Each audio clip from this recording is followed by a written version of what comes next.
Center for Transportation Research. So Don, yesterday we were at the technical presentations for Challenge X, and what do you get out of it? Well, to a large degree, we get an idea of concepts that the schools are looking at. But more than that, we actually can see the process by which each of the schools have sort of developed. Were you concerned or amazed at some of the scrappiness that they showed, the resourcefulness? You know, the schools, they come from all over the country, and a lot of the schools have distinct school cultures, which is really interesting to see. Some are just really can-do schools, and you'll see them, they're the ones I guess you refer to as scrappy, that kind of go and they find components where they can, and they find expertise where they can, and they just make things fit together, and they make things work. Some of the other schools are much more refined. They're long, drawn-out processes, but you know, they have this unremitting attention to detail, where they have sort of the other side of it. They might have a lot more resources and a lot more money, but it's interesting to get all these things together, where you've got just pure engineers, and you got theoretical guys, and you got all these different schools competing, but each using their own individual culture and individual strength. And it's fun to see some of the more applied schools and how well they can do, really winning the competition. They're right up there, and you find their engineers who 4 years ago, when we started this program, come from a place in the country or a culture where they don't even know automotive or transportation at all, and now these are like the main stars that the automakers are hiring to bring into their programs. And I think a lot of us were impressed by not just groups that could bring a lot of somebody else's ideas together and synthesize them, but groups that actually had their own ideas, could make those ideas work, and then could synthesize them together and make it in a system that would all fit together. So more than inspiration is great when it pops up, but the people who do the best, the ones you really want to rely on, are those who make a plan, stick to the plan, keep the plan, and then execute the plan.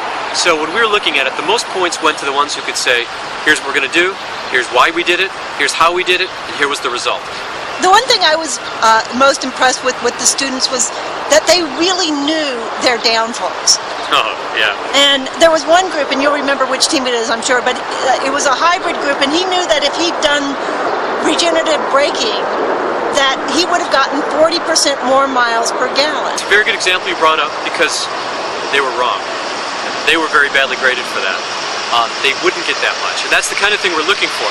You can't get that much return on regen braking, but it's a perfect example that you brought up, because that question brought out how well they really understood the technology. If they'd done their modeling correctly, they would have known the number was more like 15% reasons rather than regen braking, and we kind of led them along, and they were graded down for that very answer. But as they talk, you can really start to tell who really understands what they're doing and who is just kind of putting numbers down on paper. And we're looking for that. The guys who sit down and learn the lessons from their mistakes. A lot of them, it was really interesting, because the students would come forward and they had maybe a really complex system, and they managed to make it work. And you ask them, so what do you wish you did? And they would say, I wish we hadn't done all this complex system. I wish we had done simple things that would have made more impact. And so they really learned the lesson. And the lesson is that the results are very important, and they're learning the most important lesson, which was they're learning how to learn from this and grow from the development that they're doing. What is Argonne looking to get out of this? I mean, Argonne has two main missions. My group has two main missions. The first is displacement of petroleum, technologies that displace petroleum. So we want to reduce our nation's reliance on petroleum. And the second is American competitiveness. And the competition fits perfectly into both of those. The first, because we're creating a whole generation of engineers and scientists who understand and are focused on technologies that will reduce petroleum. Will you be hiring any of these students? We always do. In the past, we've always gone through and tried to hire the best engineer. Lately, GM has been competing with us for that best person, which is probably appropriate. We always manage to get an extremely good one, and it's hard to define who best is. We've been very pleased with everybody we've hired. And every year since I've come to Argonne, we've hired at least one from every class. Don, thank you very much. Sure.